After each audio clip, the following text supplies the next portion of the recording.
Health care services میں اصلاحات کی ضرورت تھی۔ اس سلسلے میں 2015 میں جب کہ صوبے بھر میں پی ٹی آئی کی پاکستان تحریک انصاف کی حکومت تھی، تو ایک قانون لاگو کیا گیا جس کا نام تھا Khyber Pakhtunkhwa medical teaching institutions reforms act 2015، یعنی میڈیکل انسٹیٹیوشنز میں اصلاحات جو ہیں اس قانون کے ذریعے انٹروڈیوس کی گئی۔ جہاں تک میڈیکل انسٹیٹیوشنز کا معاملہ ہے تو اس سلسلے میں ایک بات واضح ہونی چاہیے، اس ایکٹ کا ایک مقصد تھا، اور اس مقصد کے تحت ایک تو یہ تھا کہ اٹانومی جو ہے وہ دینی ہے جو گورنمنٹ کی ملکیت میں، یعنی گورنمنٹ جو اون کرتی ہے میڈیکل ٹیچنگ انسٹیٹیوشنز کو، اور ان کو جو کہ ایفیلیٹڈ ہیں ان کے ساتھ، ان کو اٹانومی دی جائے، ان کی پرفارمنس کو بہتر بنایا جائے، ان کی جو افیکٹونیس ہے، امپیکٹ جو ہے وہ انہانس کیا جائے، ایفیشنسی کو بہتر بنایا جائے، اور ذمہ داریوں کا تعین کیا جائے تاکہ بہتر انداز سے کوالٹی ہیلتھ کیئر سروسز جو ہیں وہ صوبہ خیبر پختونخوا کے لوگوں کو فراہم کی جائے۔ اس مقصد کے لیے یہ قانون 19 جنوری 2015 کو لاگو کیا گیا۔ یقینی طور پہ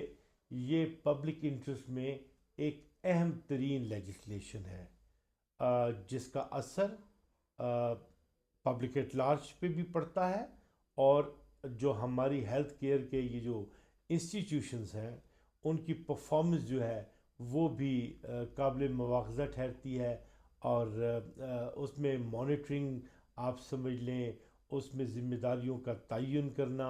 ذمہ داریوں کو نافذ کرنا، پھر رسپانس فیکٹر کو گیدر کرنا،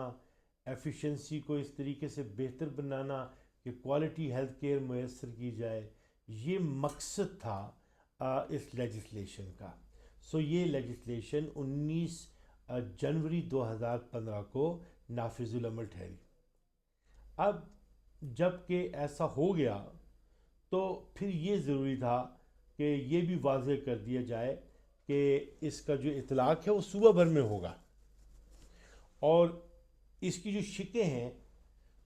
وہ شقیں جو ہیں نافذ العمل ہوں گی میڈیکل ٹیچنگ انسٹیٹیوشنز پہ جو کہ پبلک سیکٹر میں ہے، اور دیگر اداروں پہ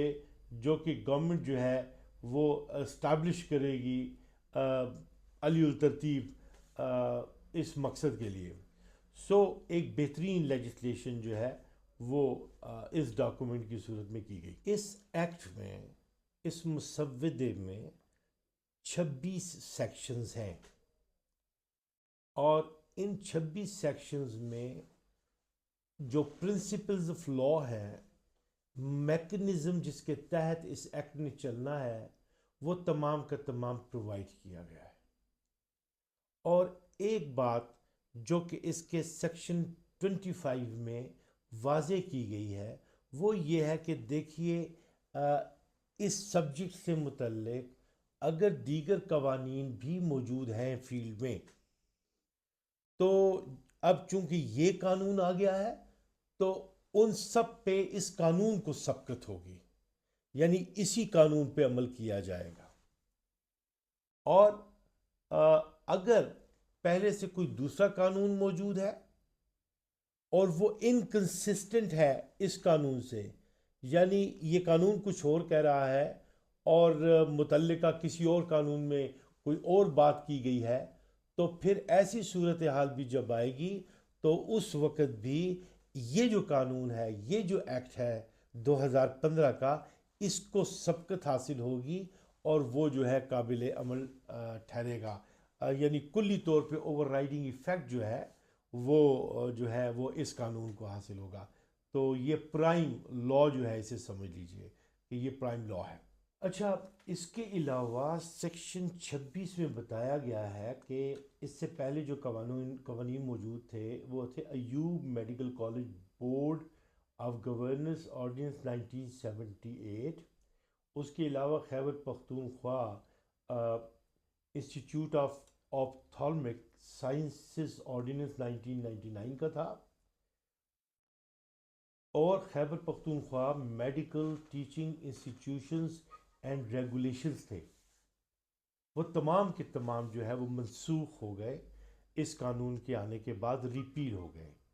سو یہ واضح کر دوں کہ ان قوانین کو اب آپ سمجھ لیجئے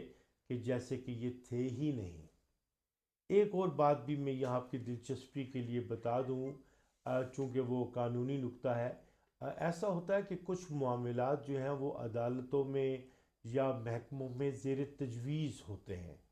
اور وہ ابھی دیکھے جا رہے ہوتے ہیں کہ دوسرا قانون آ جاتا ہے. ایسی صورتحال میں در حقیقت طریقہ کار یہ ہے کہ جو معاملات پینڈنگ چلے آ رہے ہوتے ہیں نا، جن پہ فیصلہ ہونے کو ہوتا ہے اور یہ نیا قانون آتا ہے،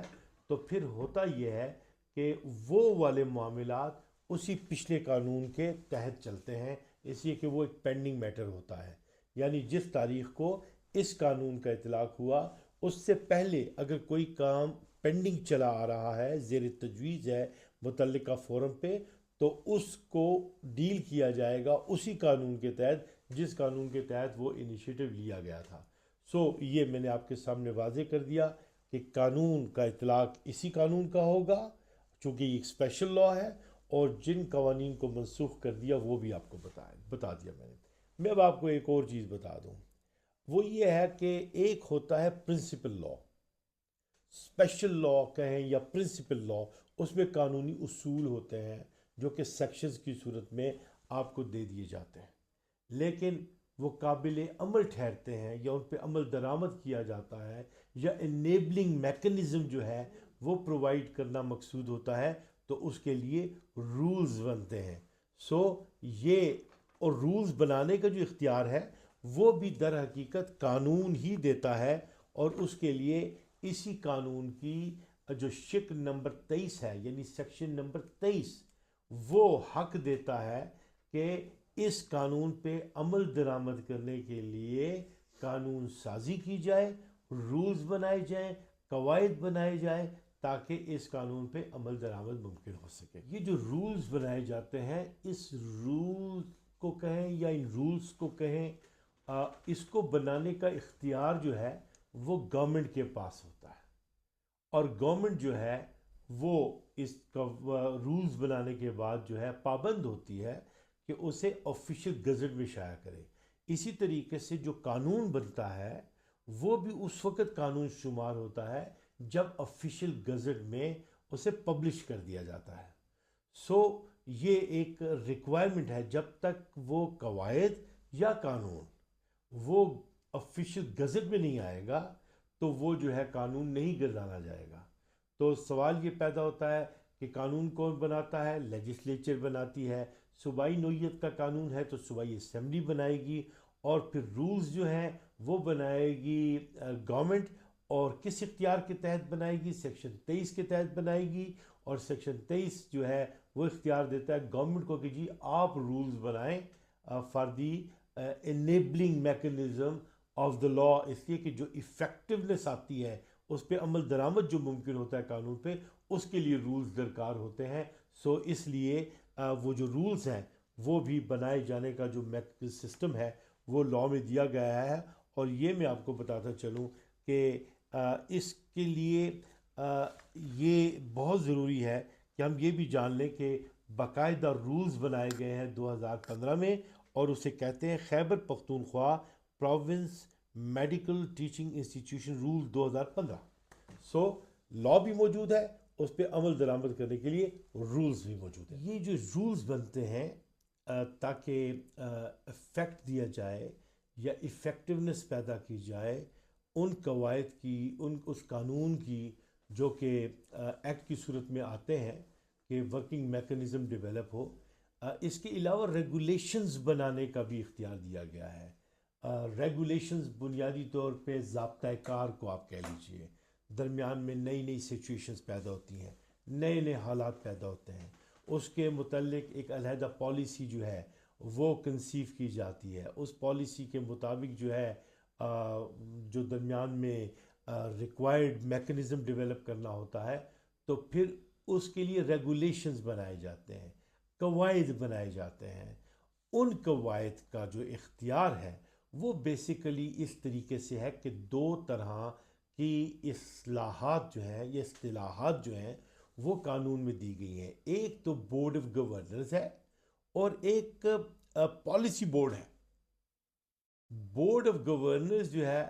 وہ موجود ہوتا ہے میڈیکل انسٹیٹیوشنز کا، اپنی جگہ کام کر رہا ہوتا ہے، لیکن یہ جو پالیسی بورڈ ہے وہ اس کا جو کام بنتا ہے وہ سیکشن 4A کے تحت بنتا ہے، پھر اس کا سب سیکشن 4 ہے، پھر اس کی کلاس ڈی ہے۔ وہ یہ بتاتی ہے کہ یہ جو بورڈ پالیسی بورڈ بنا ہے نا، یہ آپ کے حالات کو دیکھے گا، اس کے لیے کوئی پالیسی جو ہے وہ وضع کرے گا، وہ یہ دیکھے گی کہ یہ جو آلریڈی میکنزم چل رہا ہے یا جو طریقہ کار ہے اسے تبدیل کرنے کا معاملہ ہے، ہم نے امینڈ کرنا ہے ایک سسٹم کو، نئی پالیسی کے تحت ایک ڈرائیو جو ہے وہ انیشیٹ کرنی ہے، ریکوائرڈ حالات کے مطابق جو ہے ریگولیٹ کرنے کے لیے، نظام کو چلانے کے لیے ضروری اقدامات کرنے ہیں، تو وہ پھر سیکشن 4A کے تحت جو پالیسی بورڈ ہے نا وہ جو ہے وہ بنائے گا، ان ریگولیشنز کو کنسیو کرے گا اور پھر ریکمنڈ کرے گا بورڈ آف گورنرز کو۔ اور بورڈ آف گورنرز جو ہے وہ سیکشن 5 میں جو ہے اسی قانون کے بیان کیا گیا ہے، اور board of governors in recommendations کے مطابق جو ہے وہ ریگولیشنز بنائیں گی، اور وہ ریگولیشنز جو ہے پھر نافذ العمل ہوں گی، اس پہ عمل کرنا ہوگا تاکہ جو پالیسی بنائی گئی ہے، جو سسٹم ڈیولپ کیا گیا ہے، جو نظام لے کے چلنا ہے، جو معاملات ایک خاص انداز سے چلانے ہیں، وہ جو اصلاحات کرنی ہیں، وہ تمام جو ہے وہ پھر بورڈ جو ہے وہ ریگولیٹ کرے گا سیکشن 5 کے تحت پالیسی بورڈ کی ریکمنڈیشنز کے مطابق۔ تو تب جو ہے وہ نظام آگے چلے گا، اور اس طریقے سے ایکسکلوسیولی سسٹم جو ہے وہ چلے گا، یعنی ایکٹ آ گیا پہلے، وہ بھی آفیشلی گزٹڈ ہو گیا، پھر رولز آ گیا کہ اس قانون کی شک کو ہم نے قابل عمل، اس پہ عمل درآمد کیسے کرنا ہے وہ آپ کو رولز میں ملے گا، پھر درمیان میں نظام جو ہے اس کو فعال بنانے کے لیے کون سی تبدیلیاں لانی ہیں، کیا روز بروز کے جو ہے وہ ڈائریکٹیوز آنے ہیں، اور اس کے لیے کیا طریقہ کار ہوگا انہیں ریگولیٹ کرنے کے لیے، تو وہ تمام ریگولیشن جو ہے وہ پالیسی بورڈ جو ہے سپروائزری اس کی ایک پوزیشن ہے وہ ریکمنڈ کرے گی، اور اس کی روشنی میں سیکشن 5 کے تحت جو بورڈ ہے گورنرز کا وہ اسے اپروو کرے گا، اور پھر عمل درآمد کرنا ہوگا۔ یہ ایک سسٹم جو ہے وہ وضع کیا گیا ہے اس قانون میں۔ سیکشن 5 کے تحت جو بورڈ آف گورنرز بنایا جائے گا نا، تو وہ ہر میڈیکل انسٹیٹیوشنز کا اپنا اپنا بورڈ ہوگا، اور اس بورڈ کے ممبرز جو ہیں بورڈ آف گورنرز کے کم از کم 3 اور زیادہ سے زیادہ 7 ہوں گے۔ ان کا تقرر جو ہے وہ کون کرے گا؟ وہ چیف منسٹر یعنی وزیر اعلیٰ صاحب کریں گے، اور ان کو ریکمنڈ کرے گا کون؟ سرچ اینڈ نامینیشن کمیٹی ہوگی ایک، اور وہ جو ہے ایک نام تجویز کرے گی، انہیں ریکمنڈ کرے گی، اور جو ہے اس کے مطابق وہ تجویز چیف منسٹر جو ہے وہ ملاحظہ فرمائیں گے۔ تو ہر میڈیکل انسٹیٹیوشن کا جو اپنا بورڈ آف گورنرز ہوگا، اس کے تقرر کا کام وزیر اعلیٰ صاحب سر انجام دیں گے۔ اچھا دیکھیں، یہ جو ممبرز ہیں نا یہ کون ہو سکتے ہیں؟ یعنی جو میں نے کہا 3 سے لے کے 7 افراد تک ہو سکتے ہیں نا، تو ان میں یہ سمجھ لینا چاہیے کہ ان میں ایک ایپٹیٹیوڈ ہونا چاہیے کہ وہ خاص طور پہ ہاسپٹلز جو ہیں ان کی سروسز میں جو ہے وہ کنٹریبیوٹ کرنا چاہ رہے ہوں، انوالو کرنے کی خواہش رکھتے ہوں کہ وہ سسٹم کو بہتر بنائیں۔ آپ کو تو پتہ ہے نا کہ ہمارے سسٹم میں ہاسپٹلز کو پبلک سروس کا ایک بہت بڑا ایک فورم سمجھا جاتا ہے، جہاں پہ کنٹریبیوشنز کو لوگ عبادت کا درجہ دیتے ہیں۔ سو اس میں ٹیکنیکل اور پروفیشنل جو لوگ ہیں، ایکسپرٹ جو ہیں، وہ اس کے ممبر بن سکتے ہیں، اور ایسے بھی لوگ اس میں آ سکتے ہیں جو کہ سروسز کے مختلف شعبوں میں فراہم کر سکیں، مثال کے طور پہ لیگل سروسز پرووائڈ کر سکیں، فائنینشیل سروسز میں اپنی کنٹریبیوشن دے سکیں، اکنامک اور مینجمنٹ ایریاز میں جو ہے کنٹریبیوٹ کر سکیں، پھر وہ پبلک ریپرزینٹیوز بھی ہو سکتے ہیں اور بزنس مین بھی ہو سکتے ہیں، اور ایسے لوگ بھی ہو سکتے ہیں جو کہ اوورال ایک ویو رکھتے ہیں، اسکلز رکھتے ہیں، پریکٹیکل ایکسپیرینس رکھتے ہیں، اور وہ سسٹم کو بہتر بنانے میں گڈ گورننس کے لیے اپنا کردار سر انجام دے سکتے ہیں۔ یعنی یہ خاصیتیں ان لوگوں میں ہونی چاہیے۔ ایپٹیٹیوڈ لازم ہے کہ وہ آ کے یہاں پہ سروس کا اور اس کی کوالٹی کو بہتر بنانے کا، میڈیکل انسٹیٹیوشن کے ماحول کو بہتر بنانے کا ایک مزاج رکھتا ہو، اور تبھی وہ فعال ثابت ہو سکتا ہے۔ تو یہ جب تجاویز جاتی ہیں چیف منسٹر کے پاس، تو چیف منسٹر جو ہیں وہ بہرحال ان میں سے ناموں کا وہ کو فائنل کرتے ہیں، اور پھر اسی کے مطابق جو ہے وہ لوگ جو ہیں ہر میڈیکل انسٹیٹیوشن میں اپنے متعلقہ بورڈ میں اپنی خدمات سر انجام دیتے ہیں۔ آج کی اس ویڈیو میں میں نے یہی کوشش کی ہے کہ میں کنٹریبیوٹ کر کے اس قانون کی شکوں کو، اس قانون کے مزاج کو، اس قانون کے میسج کو آپ کے ساتھ شیئر کر سکوں۔ میرا نام محمد معظم بٹ ہے، اور میں ایڈوکیٹ سپریم کورٹ ہوں، پروفیشنل لائر ہوں، اور میں نے جو ہے وہ کہتے ہیں نا کہ I have lived experience and have got the expertise.